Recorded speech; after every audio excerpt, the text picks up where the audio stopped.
Welcome to Thrive and Advance podcast, where we help you make business growth predictable, profitable, and enjoyable. I'm your host, Dr. Shoureh Aftahi, and I'm excited to introduce our guest today. My guest today is Jacquelyn Freedman, the founder of Delta V Strategies consulting firm. Jackie is a leadership expert, consultant, speaker, facilitator, and the author of the book Updraft, The Aerodynamics of Great Leadership. Welcome to our podcast, Jackie. Oh, thank you so much, Shora. Tell us a little bit about you first. Let's do a little bit more of an introduction so our audience gets to know you. Thank you, Shora. So, I spent, a number of years, over 20 years in corporate, and that gave me the opportunity to see a lot of, what to do as well as what not to do, experiencing a company from the inside, right? As we both know, that brings you a lot of insight and really gave me a lot of opportunities to sort of shape my philosophy. I had the great opportunity of working early on with somebody who I do consider a great leader, and unfortunately not seen one since. But having that opportunity, I think, just shaped so much of what I saw after that, and how my philosophy has grown and changed. I had my first job out of college. In fact, I was supervising over 120 people. So it was really walking kind of right into the fire. And that's where I met this great leader. Her name was Lisa, and she was just amazing. And so that experience, I think, set me up for what happened in the rest of my career, which was a circuitous route to where I am today. But everything that I did really led me here. So it's been a very, very interesting journey and an exciting one, and very happy kind of to get where I am. But all that, everything that I saw and everything that I did really definitely came together to bring me here and to shape the philosophy that I have, now as a consultant and an author and speaker.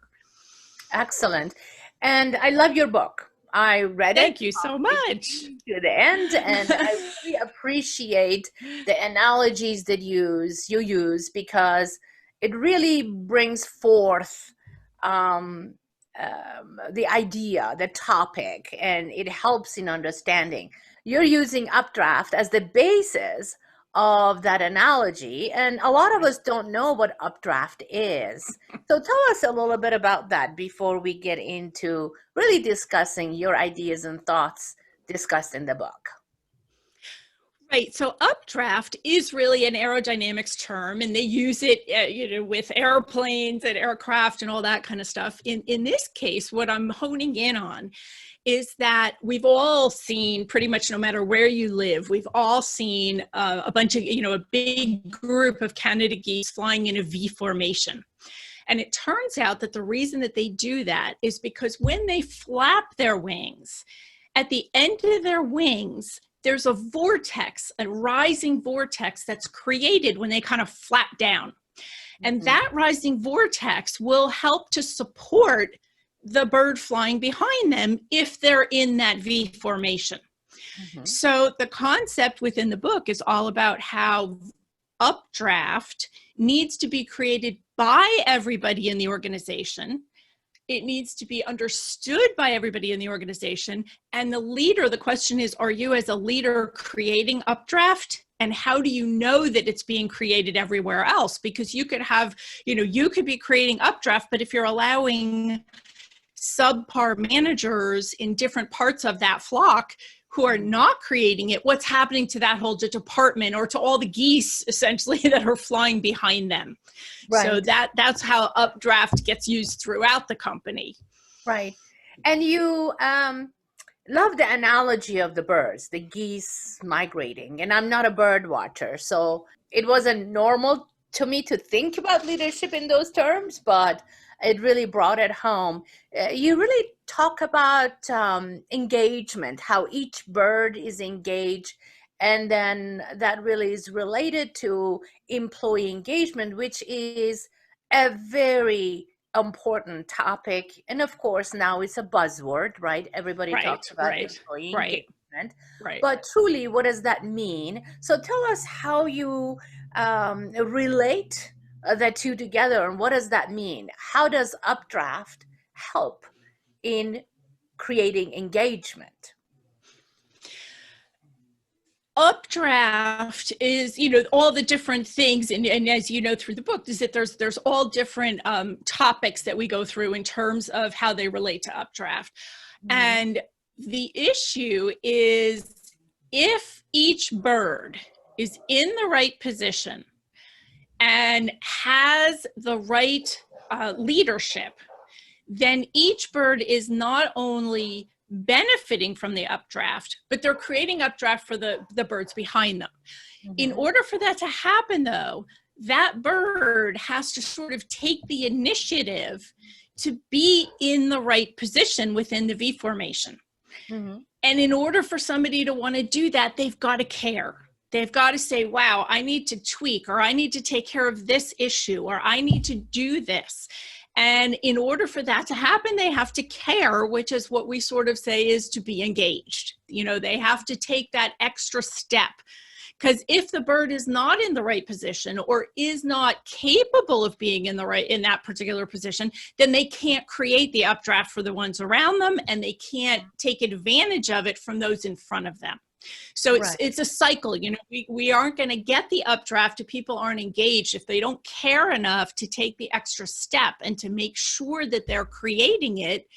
But at the same time, we're not going to, it's that cycle. Yes. So that's great. So creating the caring within your team. And I believe it's in chapter 2 that you ask a question. And that question really resonates with me, and I think with many that are listening. And that question is, are you worthy of being followed? That is a very profound question. Takes a lot of reflection to even discover, to be able to answer that. And then you assert in that chapter that it is not just leadership skills that determines success, right? The ability to create updraft, but rather it is what kind of human being you are. So let's talk about that chapter and the ideas that you bring forth as it's related to that. Well, and I know you had mentioned to me earlier that had really resonated with you, which is great. And I think that goes back to about how I think you as well think about leadership. So it doesn't matter whether you're heading up an organization, or you're just trying to, take sort of a leadership role in a team, or you're just looking at even at a smaller, in life, we can all be leaders. The bottom line from that perspective is that leadership becomes how you impact the people around you.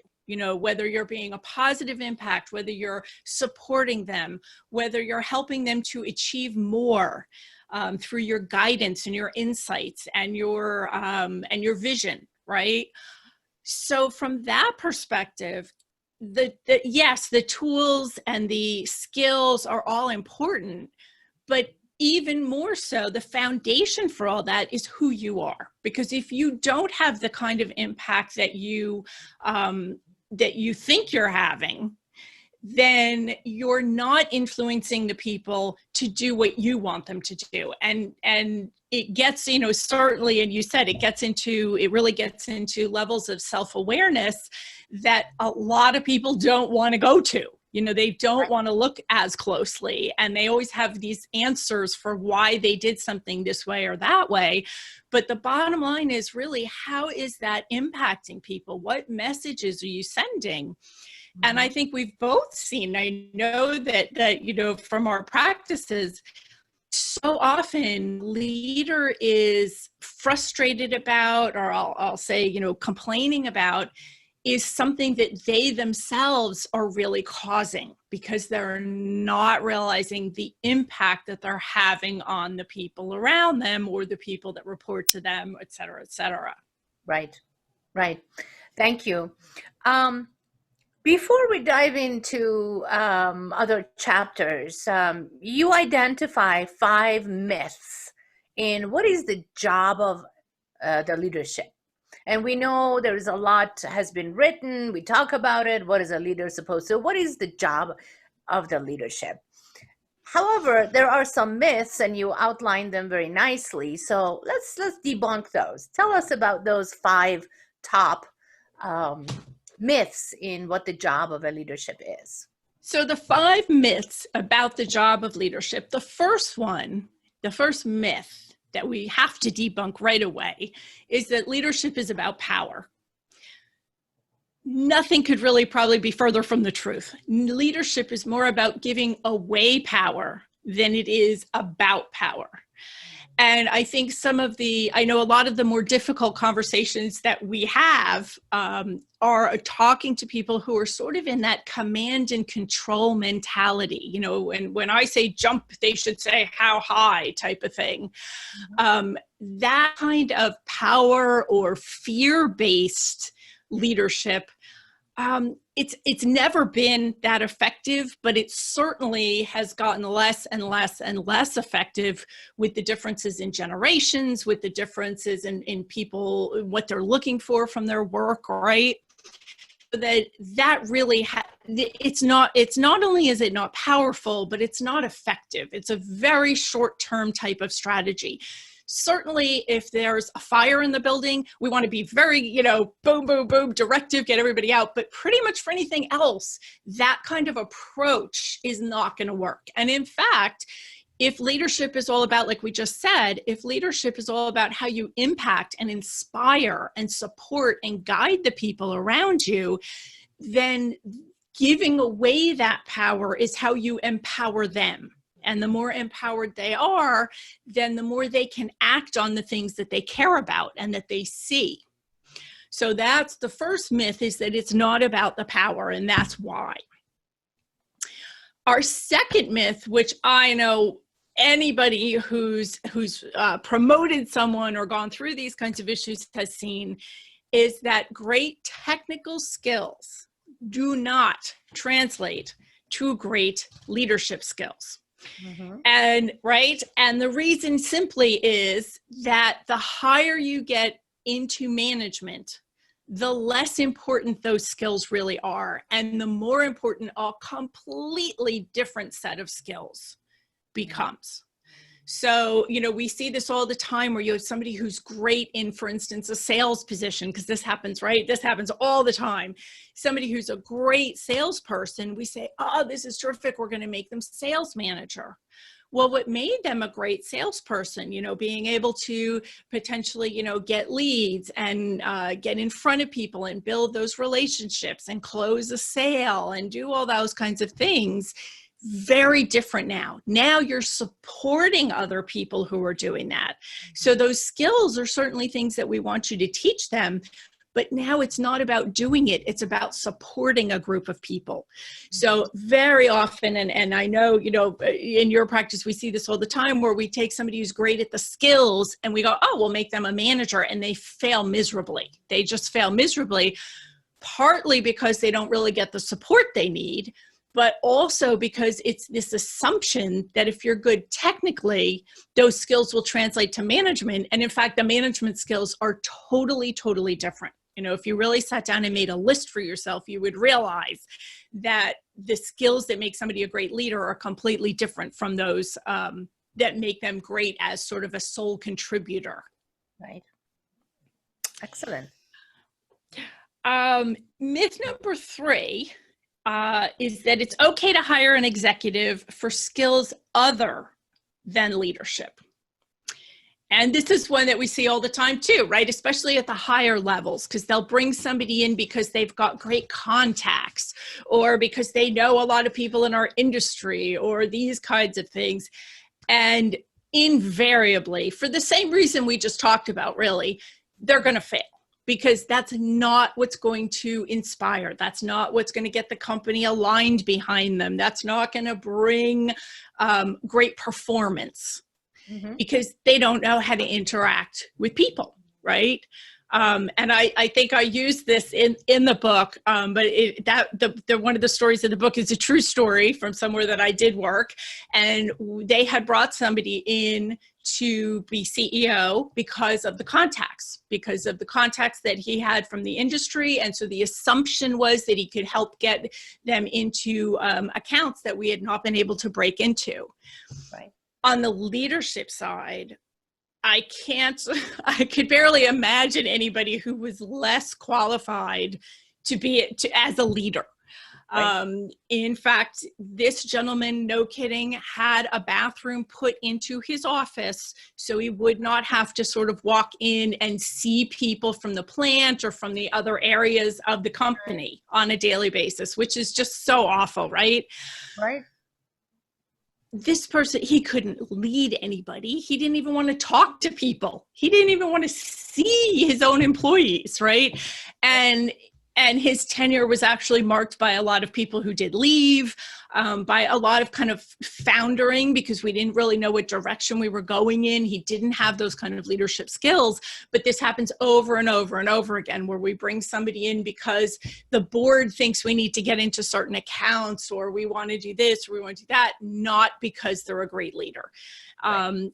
Bring them into your sales team and have them go after those accounts. But for goodness sakes, don't bring them in to lead the company, because it's just not going to happen. It's really just not going to do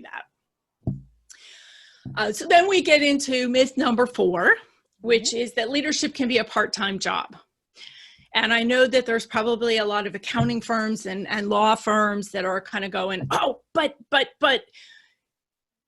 in those cases, and there are other places where one of the partners becomes the managing partner and the leader for the firm, but at the same time, they're supposed to maintain and usually increase their level of sales and client activity. Mm-hmm. And usually what happens to those people is they end up really burnt out, because leadership is not something that really nicely and neatly fits into a sort of a part-time, like I'm going to do this and I'm going to do that. Does that mean you can't do it? Of course not. But I think that really when somebody becomes the managing partner, it's the opposite. We should expect their billable hours to go down. We should expect that that's not the time when they're going to be expanding, their practice. That's when they're going to maintain their practice, give their clients great support, but also recognize that they're going to have an awful lot of time that's going to be spent managing. I think that's one of those rules, even when you're a sole contributor and you first become a manager, or maybe you're an engineer and you start your own business and you bring in your first employee. The big secret, and it's not really a big secret, is managing people takes inordinately more time than you think it's going to. That's not a bad thing. It's just a truth. So to think you can kind of keep it neatly in a part-time position where you're going to do something else is probably just not realistic. And that's why I said, not only does the leadership potentially suffer, but the person just gets so burnt out. They're so exhausted. Right. All right. And then our myth number 5 is that leaders should have all the answers. And right. And a lot of people feel like they should have all the answers. But the truth is, again, we go back to what is the leader. The leader is somebody who's supporting and guiding and inspiring. So if we're doing all that, it's really more important for us to have a lot of good questions. You should not be the one who answers all the questions, because that's not sustainable as the company grows. You need people who can be great decision makers, who can be problem solvers, right? Who can look at all that. So you want to encourage them rather than giving them the answers. You want to support their ability to come up with those answers. And then the more you can do that, the more you can continue growing into that leadership role, and they can continue coming up behind you. So those are our 5 myths around leadership. And they're right on. I mean, from my practice, with my years in corporate America, what I observed, what I experienced, and then now clients, they are right on. So thank you for debunking those for us. Of course, every chapter is a treasure. I really loved all of it. But on chapter 7, chapter 7, you talk about communication, and we know that lack of communication is one of the main factors organizations become dysfunctional.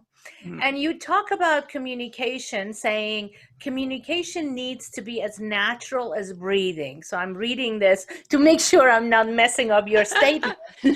So let's talk about that. Let's talk about what do you mean with the communication needs to be as natural as breathing? I think the comment actually came out of something that has to do with the geese in their V formation. And what most people, even if, like, I know you said, Sheree, you're not really a bird watcher, but we usually can hear those geese, right? You can hear them coming half the time before you see them. Mm-hmm. And what's really interesting is that, you know, obviously researchers have always discussed, why are they doing that? What are they doing? Well, the theory is they're actually communicating with each other to sort of stay in touch. It's how they know where they are, where their other kind of quote, quote, family members are, where they know, you know, are we going in the right direction? So they're constantly in communication so that they know where everybody is. Mm-hmm. And they do that while they're flying. You know, so it's sort of like you'd be jogging and be carrying on a conversation with somebody. But this is how they know where everybody is in relation to themselves. Mm-hmm. In our case, our leader is up front, right, with the flock. He's way up front, and he's not running back to go, hey, you know, where are you? What is this one doing? He's just saying, hey, this is what I see up front. How are you guys? And they're answering. Mm-hmm. So it's just this really natural, they're constantly telling each other where they are, what they're doing, what they're seeing, what the plan is, essentially. Mm-hmm. Whereas most people, the further, especially the further down in an organization, the larger the organization gets and the further down you get into that, most people have no idea. They don't know what the plans are. They don't even know, you know, what are our big goals for this year? Do we have any, right? They have no idea. Well, I was going to now talk about in part 3 of the book, you talk about the value, mission, strategy, and how important that they are aligned. And as we talk about communication, tell us a little bit more about the concept of that alignment. How is it formed, and what role communication plays in that process? Okay. Right. So as you know, and I know we've talked about, so values, mission, and vision to me are really crucial things. And they're so important for how they drive the strategy. And as you said, they're so crucial once, you know, if we're using that correctly, then we have to be communicating. So how does all that come together? Mm-hmm. For me, and as you know in the book, I have specific definitions for that. And I know these are concepts that get so confusing for people. For me, your mission is sort of your greater purpose, right? So some quick examples. So Nokia is there, or at least theirs was connecting people, right? Very quick, very simple, right? Let's see, Mary Kay Cosmetics was to help women achieve personal growth and financial success. It's not about selling makeup. That happens to be how they help women to achieve personal growth and financial success. So we get into what's your higher purpose, right? And then from there, within that mission, we have potentially what I call, again, a vision, which is sort of a big, you know, thanks to Jim Collins, it's like a big, hairy, audacious goal. It's a big goal, right? And it could be, depending on the size of the company, it could be a 6-month goal, that could be a 5-year goal. I mean, that really kind of gets into the size of the company and depends on where you are. But when we get back into the communication issue, then the question becomes, so now we do have a mission, which we all know, right? We have this vision that we all know. We have to constantly, we have to make sure everybody knows both of those, because most of the time people don't. And then we have to constantly be communicating about how we're making decisions that are related to those, because that gets into how all that strategy is related back to the specific goals and purpose that we look to achieve. If we're constantly bringing our discussions and our decision making back to those, then everyone, that's going to get, that's going to continue through the organization, and everybody's going to do that. And, for people that are kind of like not sure about, I don't know, we don't have a mission, we don't have the vision, I don't really believe in that stuff, that's fine. You certainly don't have to. But think of how empowering that is, and how inspiring and exciting that is. The levels of engagement or caring just magnify, under those issues, right? And then what becomes really great is, from that daily basis with my manager, I understand now how what I'm doing every day, no matter how far it is from that vision, I can see that I'm supporting a greater goal. I'm supporting a bigger picture, that me coming in and doing whatever my daily tasks are is actually having a much bigger impact. I have a much bigger impact than it might feel like on a daily basis. And that right there creates so much more, empowerment, so much more engagement, so much more caring for people. And that's it's so powerful. It's so powerful.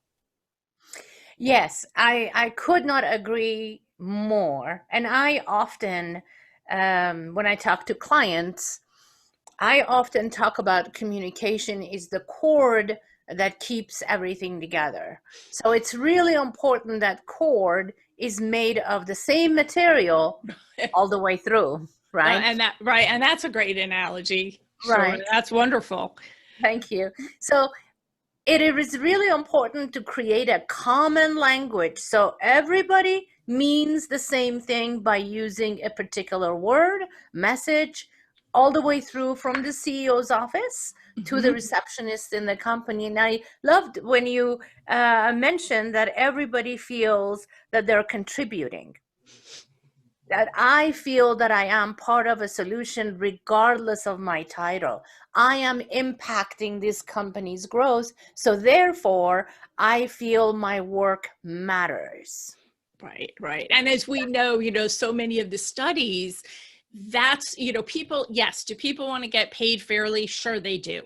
But all the studies show us that pay is actually never number one. Now, that's not to say that there aren't people who are highly motivated by money, that there are people who are, but that overall, people do, just like you said, they want to know they're making a difference. They want to know that they're having an impact, that, that what they're doing every day is more than, it's not the filing. I mean, I'll share something that was really funny, that years ago when I started, I was in the hardware business and I was the national marketing manager, and I had to do the forecasting.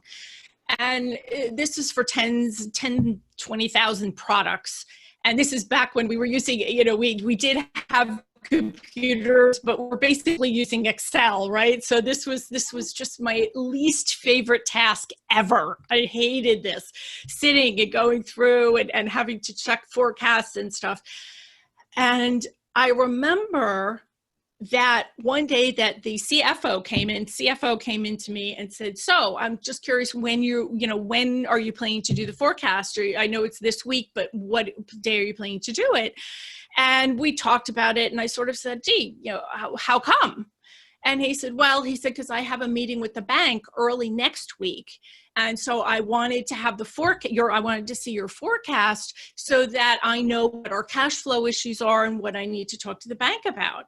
And I said, oh, of course, and whatever, we finished that conversation. But I remember after he left, I even today, I remember how struck that I suddenly was to think, oh my God, like the forecast that I do impacts cash flow, and him going to the bank to talk about what the company needs. To me, this was such an awful little, I mean, I did it, of course, and did it every time, every month, but it was just this, oh my God, I got to do this forecast, and then it gets changed, and to realize, wow, this is actually really important. And it just framed it so differently. It was still not a task that I loved, but I had such a different appreciation for how important that was for the company. And that just changed my whole outlook around it. Right. And most people don't know how what they're doing has that impact. And most people don't realize it doesn't matter how small the job is or what it is that you're doing, it makes a difference in there. And having the mission and the vision and how that feeds your strategy really, I think, just supersizes that. Mm-hmm. Yes. So strategy is how you're going to live your vision per se, and bring your purpose to life. Right. And I failed to remember which chapter, so forgive me for that. But you correlate sustaining the wind beneath the wings to execution. So we have strategy, and then the execution is really what are the tactics that we're going to put in play, roles, responsibilities, taxes, actionable items that will bring that strategy we developed to life. And so talk to us about that. Talk to us about the idea of sustaining the wind beneath the wings, because yes, the birds, if they don't sustain that wind, they fall. Even I know that. Right. Right. That's right. And I mean, for better or for worse, aerodynamically, the same is true of aircraft. If we're not moving, if we're not making enough headway, if we're not moving ahead, then there isn't enough airflow to create that lift. In our case, it's both the lift and creating that updraft. Right. So being aware of that, getting the strategies in place so that you're communicating that, so that people are always working and making those decisions that feed the strategy, which is ultimately achieving the vision and supporting that mission or purpose. Right. I think a lot of places, if you talk to people that kind of don't get, again, that aren't fans or just don't like that, the mission or those kinds of concepts, it's because they're not seeing how it has to be continuous. You don't put it up on the boardroom wall and then walk away from it. You make decisions based on it. It becomes part of your strategy in some ways. It supports your strategy and the execution of it. And so always being there, making sure that you're making that progress. And I think probably that's what happens, is that if they put it up on the wall and you forget about it, then we're not sustaining the wind beneath their wings. We're not making enough forward progress to stay in flight. And right. So we just people go, that wasn't worth that. We shouldn't have did it. Wasn't worth it. Well, you didn't use it. It really has to become part of everything that you think and breathe and do and discuss. Yeah, so in my corporate years, I have lived the dysfunction you just referred to. One of the, and of course shall remain nameless, one of the large organization, very large national organization that I had been with, every 4 years, without a fail, every 4 years, there was a new strategy, a transformation. It was the beginning of where the concept transformation became popular without truly executives digesting what that means, right? Every 4 years, without fail, we transformed. And none of it took. None of it delivered result. Those strategies that were part of this transformation never came to life. As a result, this organization, standalone, does not exist. It's part of another organization. Wow. Because they couldn't sustain. Right. So it's really important to understand this concept that, yes, as these topics and elements have become buzzwords, we do strategy sessions every year. But what does that mean? What is that strategy related to? So those that say, well, I don't believe in mission, vision, well, then what are your foundations? What is your foundation? What are the elements? And to understand that how related they are and how they have a ripple effect throughout the organization, and how clear and focused the organization is what they want to achieve in what period of time, what resources they need, and not to get distracted by busyness, by flavor of the day, the noise that is out there. So I 100% agree with you. Now, I can talk about your book probably for hours, but let's appreciate that. let's move on to our audience listening to you. They're business owners, various levels, maybe solo practitioner to an organization that is including or employing several hundreds of people. Right.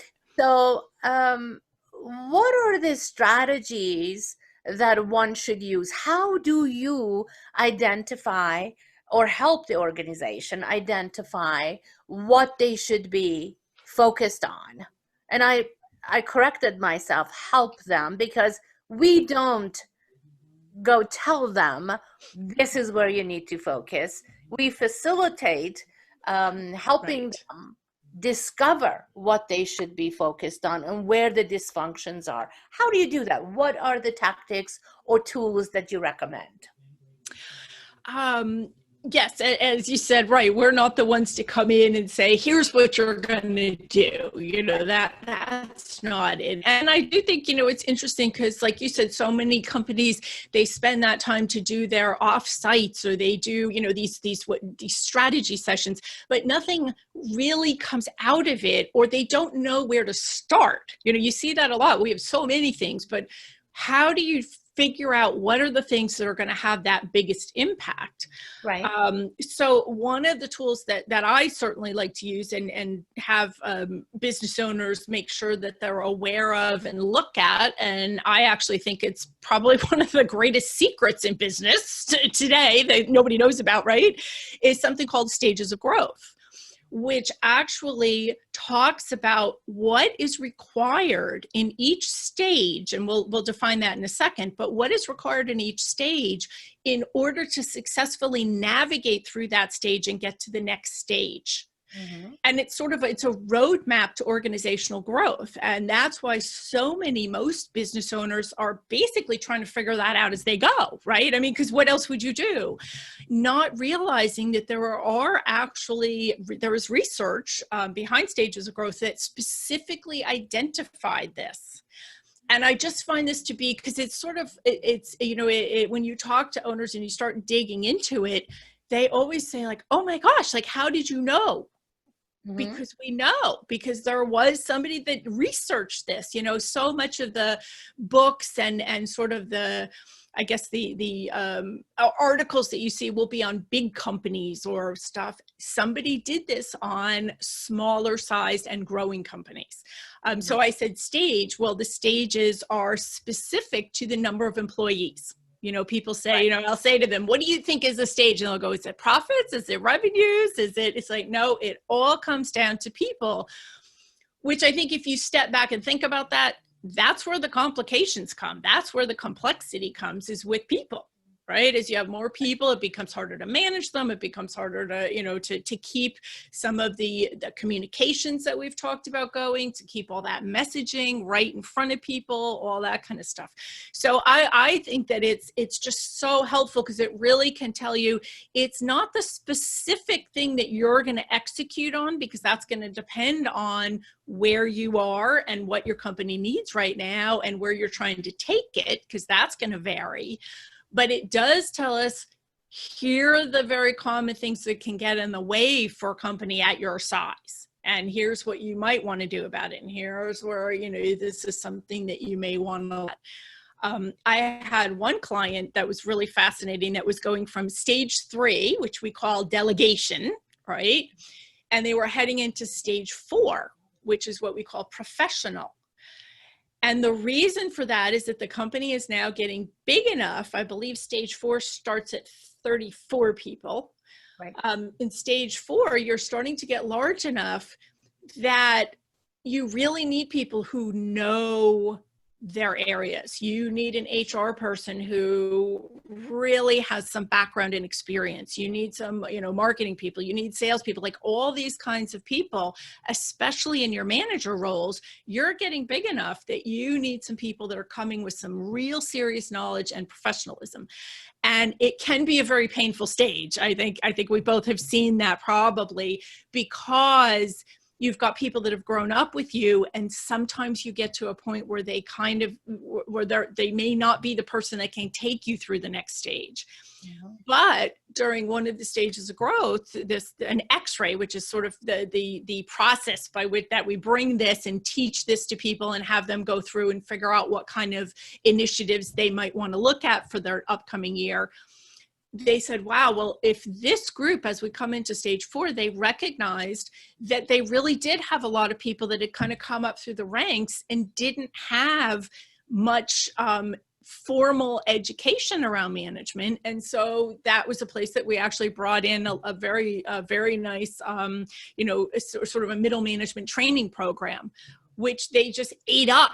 That's the part that I always find is funny, is that people are usually begging and dying for the education and the information and the tools, and companies really underestimate how much people want that. So that came out of theirs, and that's because of where they were and, how they had grown. But the stages really helps you to see what's going on and why. And then that allows you to figure out where you need to focus and what should be part of your initiatives and what should be part of your strategy for that upcoming time frame. That's right. It's, I'm a data person. I've always relied on data to help me make better decisions. And the X-ray that you referred to me, is the diagnostics. Right. So when we do the diagnostics, and I'm a fan of stages of growth, as you know, and when we do the diagnostics, then it helps us gather factual data that comes within the organization, and then clearly the executives can decide what's most important. What deserves our attention today? What has the most impact today? So I 100% agree with you. Now, again, we can go on for hours, and I always enjoy talking to you. But let me ask you a question from a perspective of a business owner. You are you're an entrepreneur. You have a successful consulting firm, and you do training and other strategies and other work with your clients. So from that perspective, if you had a reset button as it relates to your consulting practice, what systems would you go back and implement or put into play sooner than later, and why? Oh, goodness.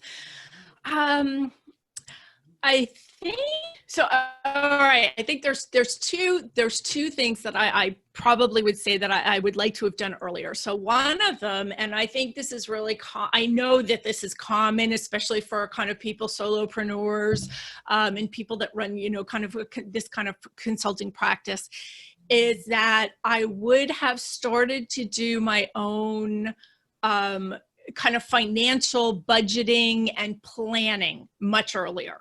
I think in the beginning, you sort of just do it.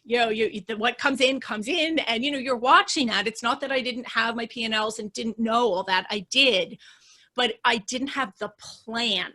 It was sort of like, okay, we got money coming in, great, we're paying the bills, but to have the plan. And I remember when I first did, the budget, and of course I used to do those. It's not like that was foreign to me. It made such a big difference. And I always thought it was so funny that when I took the time to plan out, even though you don't know, just like any other business, you really can't forecast to any degree of certainty, right? Certainly not this year, but even any year, when is a client going to decide they want to sign on, or when are they going to decide to push the button on this project? You just don't know. But I was amazed at when I had done that and really mapped it out as the business owner, how much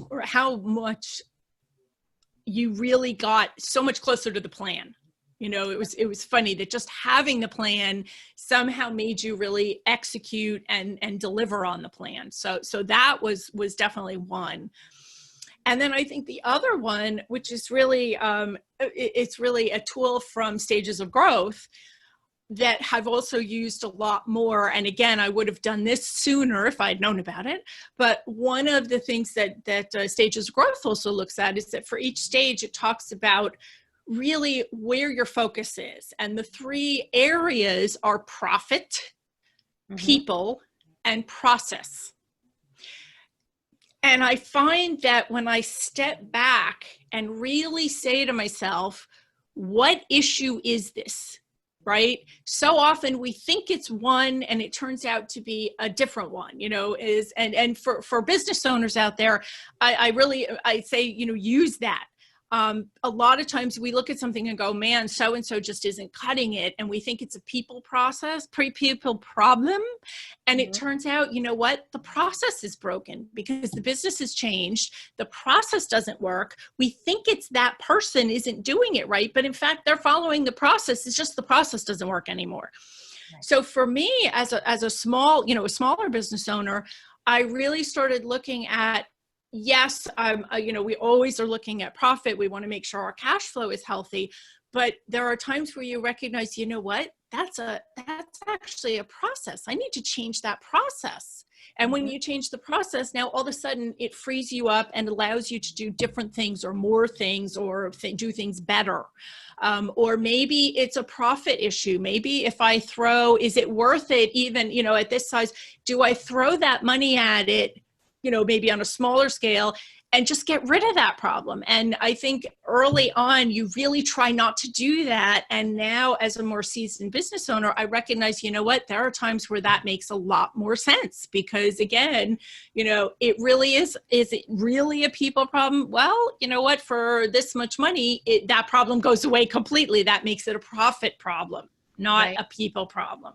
So I've become much better, I think, at using some of those tools, of course, as I use them with my clients and use them also for myself in my business. And they've been very helpful because, as you said, doesn't really matter how big you are, the specific issues change, but recognizing that there are certain challenges that you're coming up against doesn't change. Yes. And it's always great to know what is your next stage and what's coming into focus, right? Right. Yes. Because as soon as you're in one stage of growth, you automatically have to think about what's coming next to be prepared to have done the right things, because what you don't get done does not go away, right? Right. Right. In fact, I was talking to a client just recently who was saying that as things have been a little bit slow, and they got very slow because they're actually a hospital related business. So when all the elective surgeries shut down, they got very, very slow, and their sales and their stuff went way down. But he made the comment that they had taken some of this time to look back because there were several issues that had come up from stage 4. They're now stage 5, but he knew there were several stage 4 issues that had not been addressed. And so he was taking this time to go back and have his teams look at those and address those so that when everything really comes back, they'll be in such a great position to take advantage of that, and they'll be primed and ready to go. Wonderful. Is there anything I haven't asked you that you feel that you would like to tell our audience? No, you've been very thorough. You've been so thorough. I think that it's just, I think part of my message is really for people to just consider going back to what you said early on about, are you really worthy of being followed? Because I find that people think they're self-aware and they're not. And to really step back and look at how, try to get some objective feedback from a close friend or, a trusted advisor, or really become so much more of an observer, even of yourself, of how are you impacting the people around you? Are you having the impact that you want? Because I would probably bet that in many cases you're not, and you could be getting the kind of performance that you want and the kind of results that you want, but you're not seeing how you're impacting that. That's So right. I think I would really encourage people to sit back and truly be open to thinking and looking at that issue. Thank you so much, Jackie. I appreciate your time. I'm sure our audience appreciates all the advice and good information. Again, to our audience, I highly recommend that you pick up the Updraft, Jackie's book. You would enjoy it, and we'll give you a lot of good information. So that's where to go to. Thank you so much for joining us. And I hope we'll have you on the show again sometime soon in the future to talk about other important aspects of leadership. Oh, it would be absolutely my pleasure, Sora. I love talking with you. Thank you.